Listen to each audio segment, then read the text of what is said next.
Check, and welcome to another episode of Face to Face.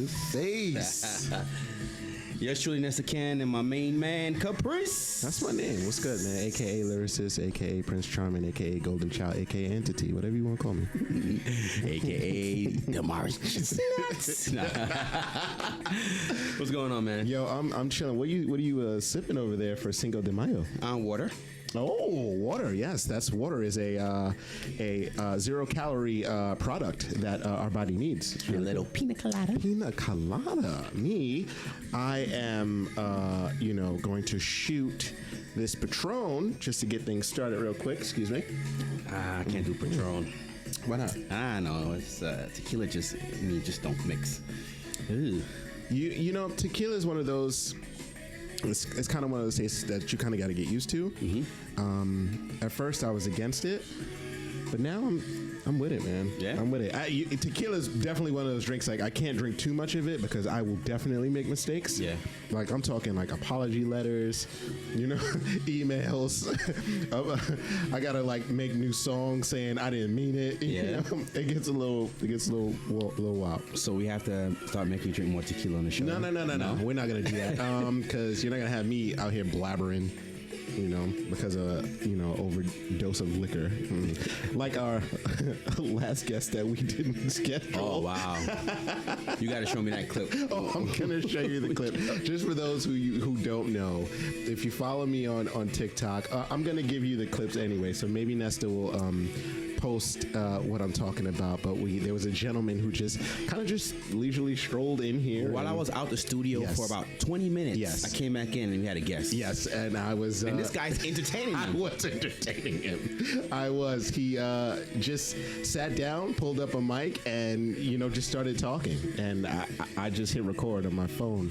And boy, did I struck gold. It's interesting. I gotta see it. It's very interesting.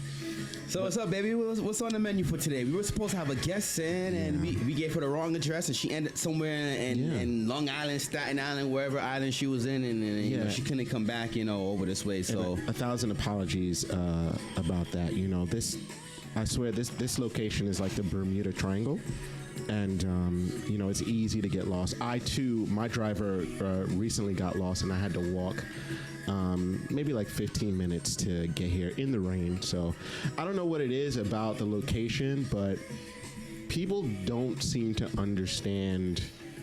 You know what it is? Because there's two locations that one is more dominant than the other. Yeah. And our location is not the most dominant. It's not the most dominant. It's not the one that shows up first. Right. It's not the one that shows up first. So now when I tell my guests to come over here on the show to the studio, I got to make sure I give them the full entire dress. Yes, right. That's okay, but we vibing, we still here. We just enjoying each other's companies, Cinco De Mayo, just unwinding. And things happen for a reason. Things happen for a reason. And because if she wasn't here, you wouldn't have gotten that video with that guy. That's true. That's so true. You know what? And there it is. Lightning in the bottle. So you say it opened up a way for him to get his. It definitely did. 20 minutes of, I feel like even if we were in mid stride, he would have still jumped in. Yeah. It was probably a good idea that you locked that door. Yeah. You did lock the door. Yeah, I did lock the door. Oh my goodness. And that was the group that was in here before you, right? Yeah, that was the group that was in before me. Yeah, they had some interesting things to talk about. Oh, interesting. On their podcast. I'll send you their podcast info because they're into their 30th. I think he's on episode number 30. That's good. So it's good. That's good. That's what's up. What number is this, by the way? Do you know? Well, I'm at 56, so it's almost 60 now. How does that feel? How does it feel to have so many like tucked in the I don't think that much. I'm looking at everybody else. Everyone's in the hundreds and 200s, but I don't really chase trying to get numbers and episodes. It'll get there eventually, but I didn't even know that. When I started posting the other day, I was like, oh wow, 55 already. Right. That magical 55 number. And I was like, okay. Right. I started doing a podcast in like summer of 2019, probably like June. Mm-hmm. And the thing about it too, I was doing it every now and then. I wasn't consistent with it. Mm-hmm. I was just trying to get a feel for it because it's something that I've always wanted to do media and TV. Mm-hmm. That's what I went to school for. I always wanted to be a sports anchor. Oh. Yeah. So doing the music with the DJing thing always got me to the whole, with music and media. It's kind of like almost a little bit, together a little bit. Yeah, I can almost see that. the same. Yeah. So when I was doing the music thing, I've always wanted to do TV and media and this kind of stuff. So when I died down with the music, I picked up the podcasts. I mean, my podcast is people tell me, just as much as a lot of people and being a big DJ, you can make your podcast the biggest podcast and say, you know what, I'm not really aiming to just like everyone just want the clout and the fame and stuff like that. If it comes, it comes. So I just want to just test and see if I like it. Because sometimes you get excited about something at first and you do it and then you lose interest. I think that's what happened to me. I got excited about the podcast at first. Really? And then after a while I was like, and that's why I fell off a little bit.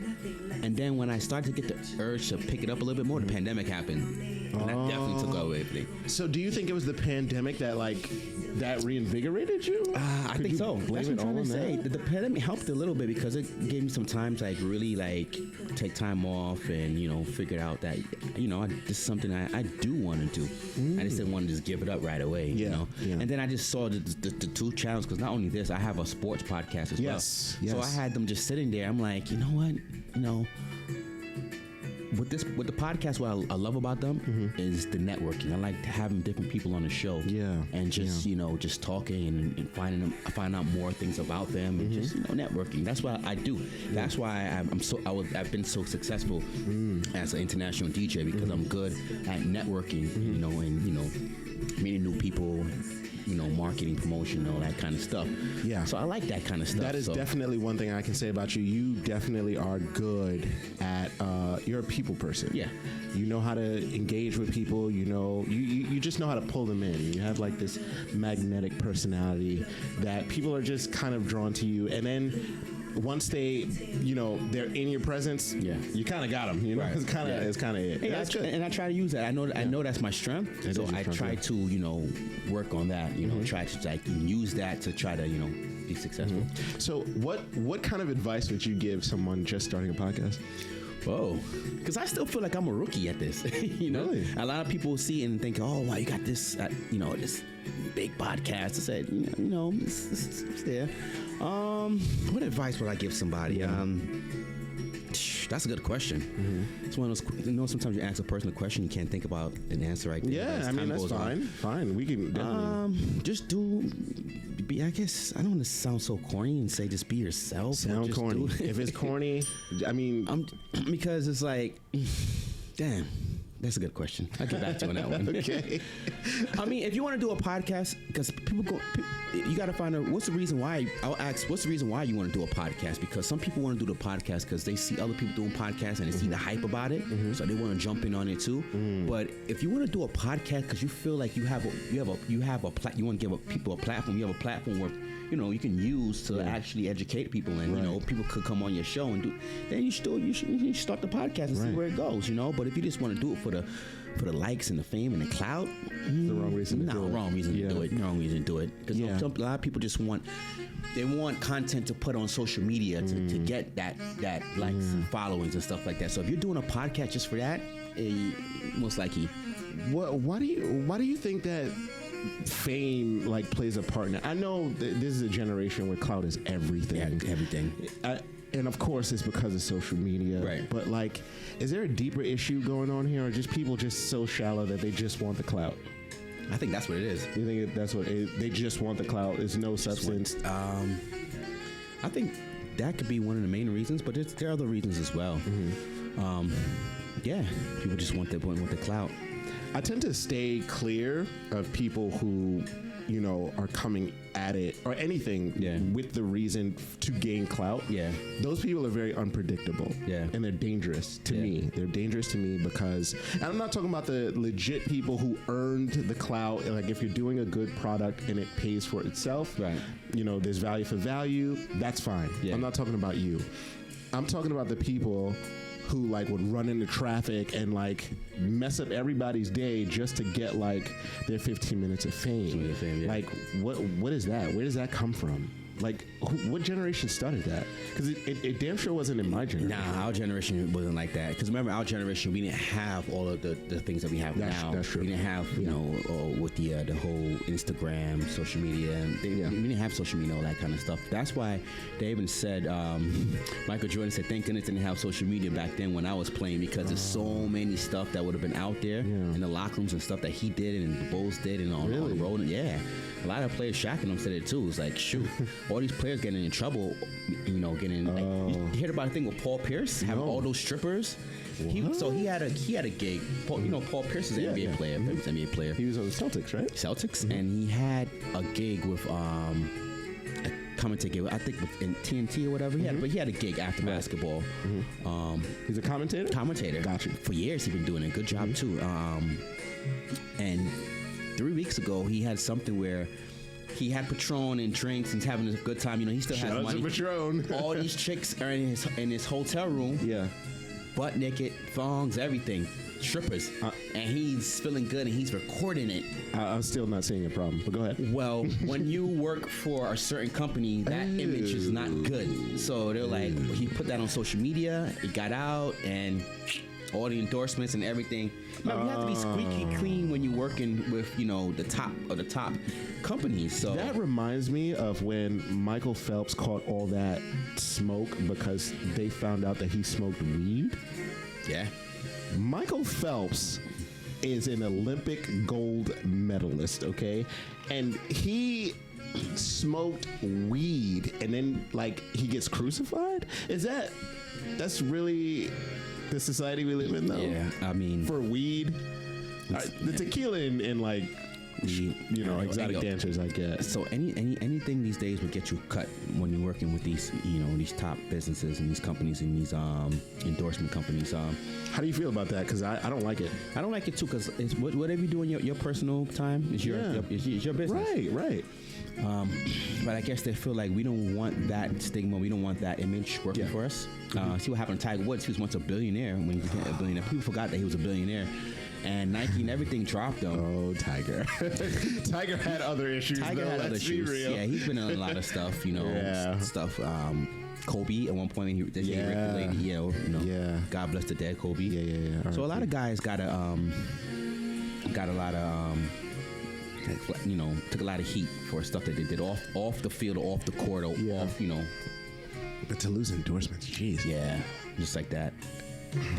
I would be embarrassed. Like, if I was up there and, you know, somebody caught me saying something crazy, like out of context, while I'm talking to my peoples, and then they use that to slander my name, I would be really upset. Yeah. You know? Like, I don't think I would ever get caught, like, doing... I wouldn't do anything, like, crazy or, like, you know, pouring liquor on I don't think I would ever do that. But... with this cancel culture out now, I don't know what I would say or do that would get somebody in their feelings. Sorry to stop. No. Cancel culture, I never got the... I mean, I could read between the lines, but what do you mean by cancel culture? So cancel culture is like... break it down for a lot of people, like me who don't know. Yeah, so it's like a group of people, a collective mindset that if you do something and someone is triggered or bothered by that thing, they will then band together and basically destroy your life. Like you'll get fired from your job, or you'll lose your endorsements, or you'll get banned from social media, or it could be a number of things. But if you say or do something that the masses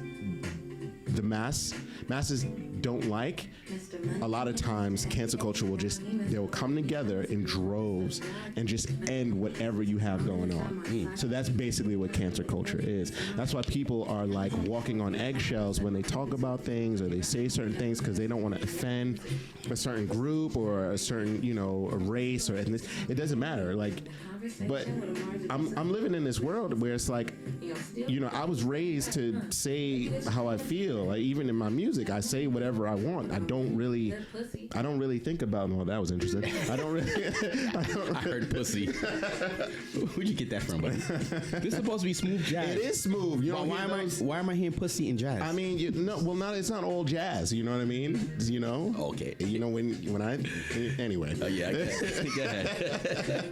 It's just one of those things where I wasn't raised to, you know, watch my mom, she always said, if you don't have anything nice to say, don't say anything at all. Yeah, my mom. And that's how I was raised. So if I feel as though you're bothering me or there's something going on that I don't like, I just don't say anything.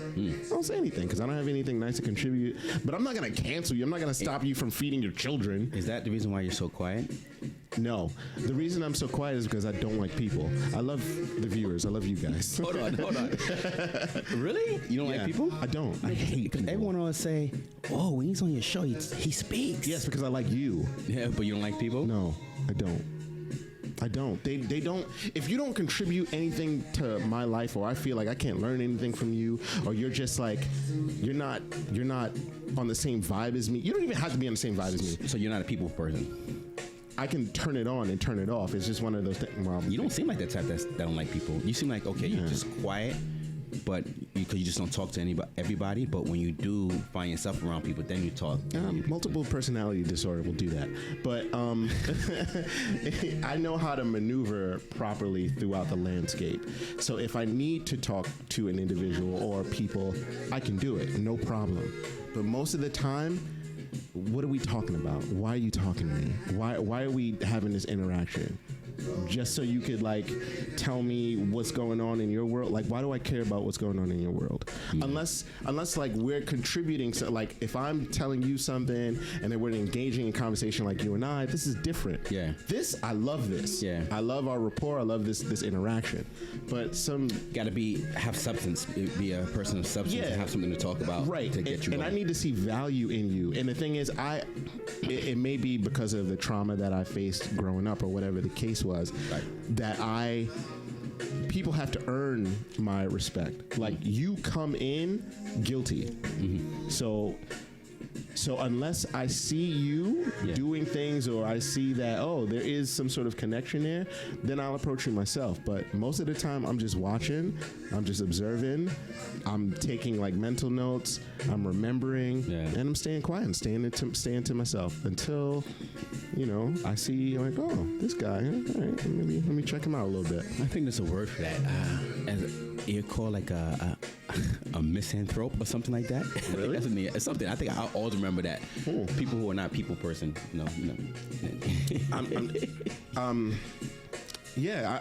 I never was though. I never was. Yeah. Maybe it was because of. I was once like that, but my approach wasn't like that.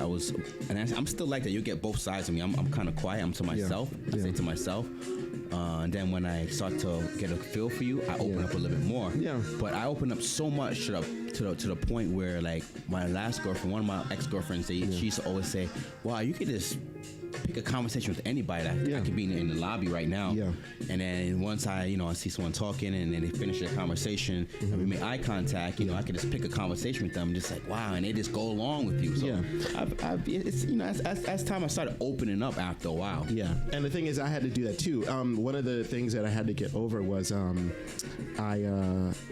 used to be very afraid. Like, I had approach anxiety when it came to women. Like, I couldn't talk to girls, period. I'm still like, I was like that too at one point. I opened up a little bit more. Yeah, I had a real problem. Like, there was no way I could even begin a conversation, especially if like I thought you were attractive. Oh, forget it. Yeah. Forget it. It was so difficult for me to talk to. Do you think it's a fear of rejection? Yeah, that's why it happened to me. I used to feel that way. Yeah, but as a man growing up, that's all we experienced, really, right? Rejection? Of course. Yeah. Have you not gotten rejected? Yeah. I get rejected all the time when I was growing up. But yeah, so I had to really really like hold rejection's hand and just move on from it, you know, just accept it, because like if she says no, she says no, and that's it. That's why a guy told me that before, and I always stuck in my head. He says the worst you can say is no. That's it. Just move on. Yeah, go to the next one. You know what changed it for me was, and I didn't get this from me. I started listening to a podcast called Man School 202, and it was this guy named Dante Nero who really put me on, you know, what to do. And he would say this thing like, oh, lay the 5 bricks. And what that means was you basically talk to 5 different women a day, right? And it doesn't matter. You don't have any intention to get the number. You don't have any intention to sleep with them or anything like that. It's just what you're doing is you're training yourself to get used to communicating with women, period.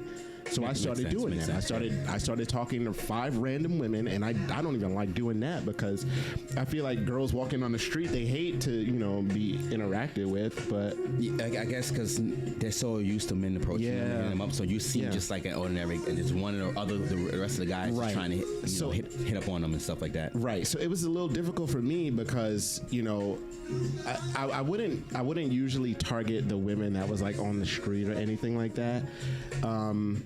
But sometimes I had to, because I needed the random women. You can't talk to the women who you're already comfortable with. Yeah. That's not going to work. So I remember one time where I feel like the confidence in me kind of switched. It was when I was walking, there was a young lady walking towards me, and then I stopped and I said, you're really beautiful and you're really doing it today.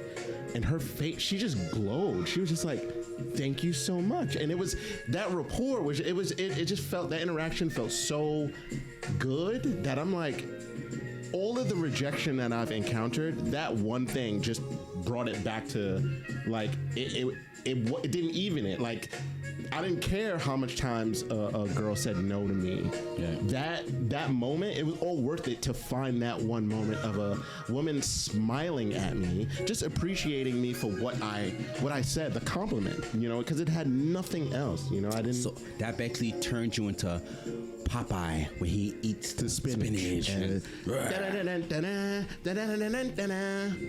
Yes, that's pretty much what happened.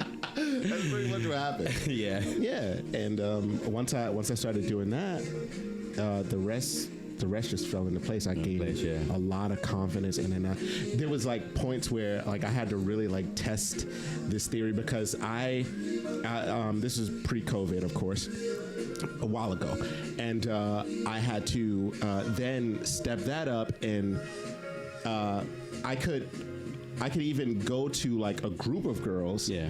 Like, let's say at a bar or something, and I could just interject myself into what they're going on, like what's happening with them, and I felt totally comfortable doing it. Right. And I wasn't like being intrusive or nothing. There was a technique, and there was, you know, a way to do it, and you know, I had to work on that, and then ever since that, I just don't really think about it anymore. So I don't. There's still like a little bit of like, okay, I'm about to do this, but after that, it's over. I just go into me, and then that's pretty much it.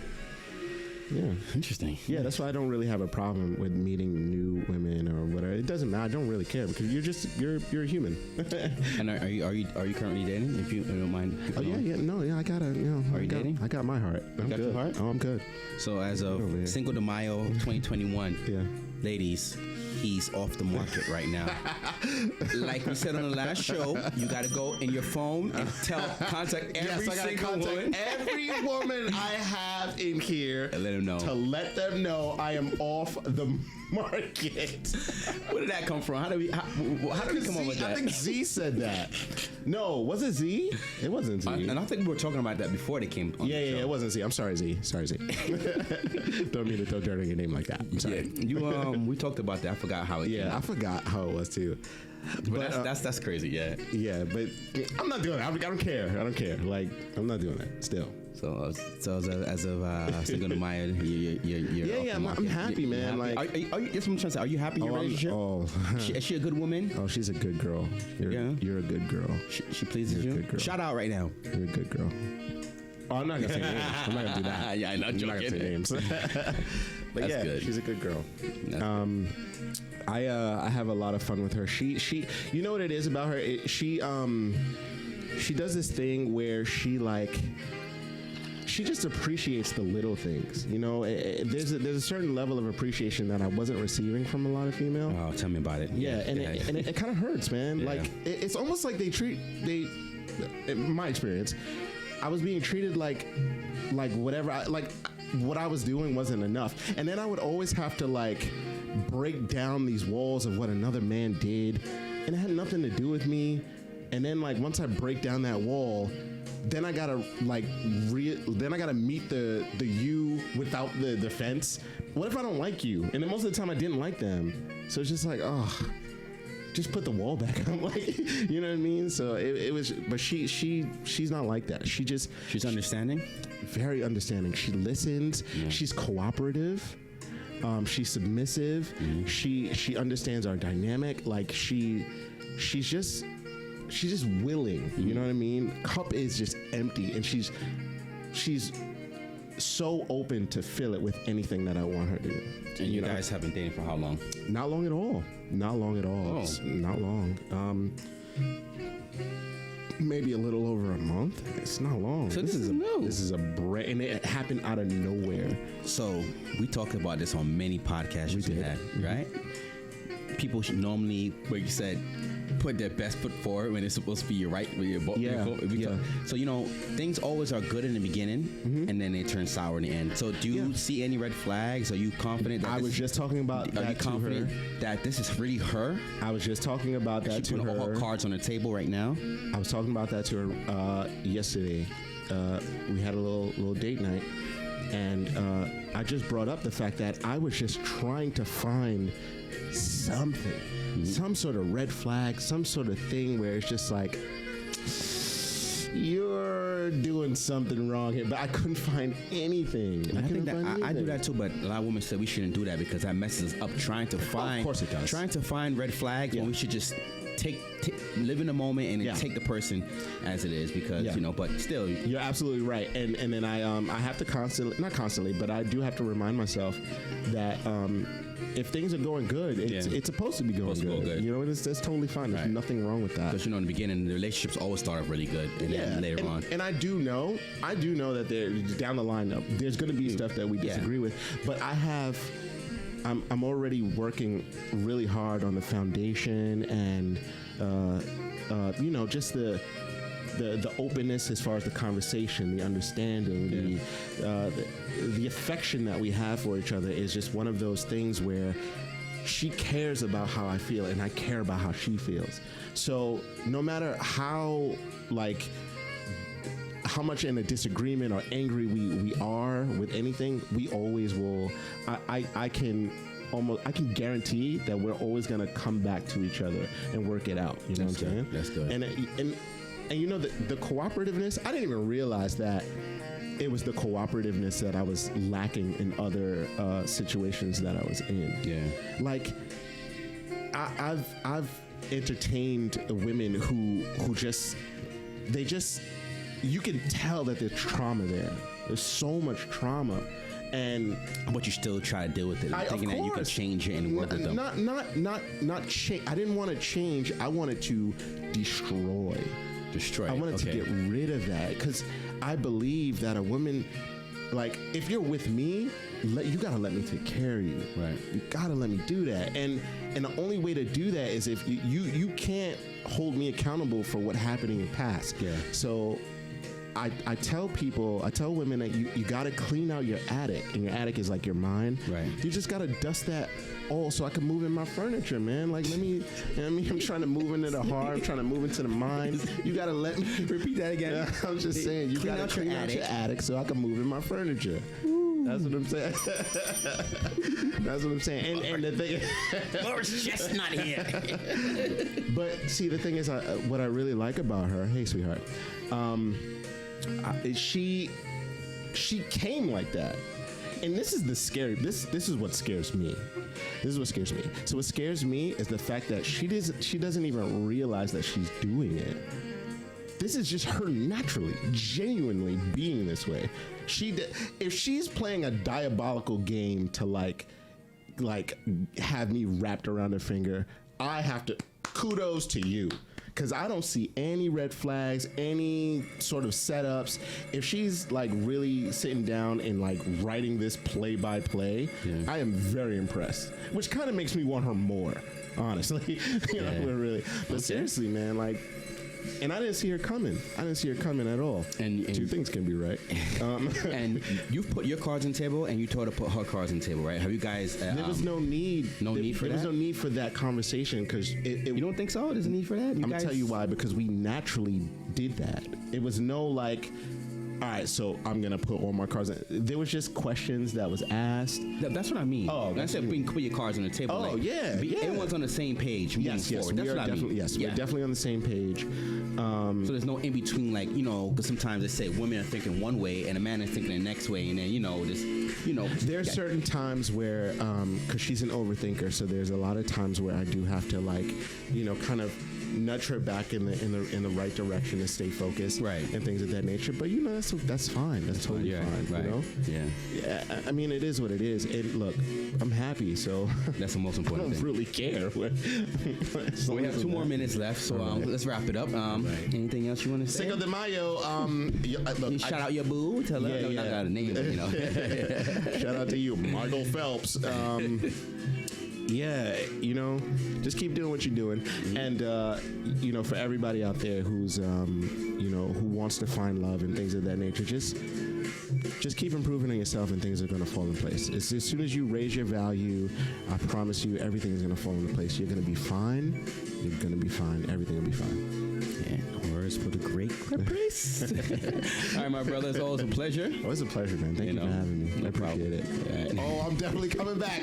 I'm coming back. I invited myself. This wraps up another episode of Face to Face. Yours truly, Nessa Cannon, my main man, Caprice. That's me, a.k.a. Lyricist, a.k.a. Golden Child, a.k.a. Prince Charming, a.k.a. Entity. What's up? How can they get in contact with you? Oh, yeah, just Facebook. You know, I'm Caprice Rogers on Facebook. On Instagram, I think I'm like, I don't know, Invisible TV. You go on TikTok, I'm on I'm Invisible TV. And you got to watch that last TikTok he had with this gentleman that came into the studio. I'm definitely gonna upload that. I'm gonna send it to you too. All right. This wraps up another episode of Face to Face. Yours truly, Nessa Cannon, Caprice. Take care and God bless. God bless.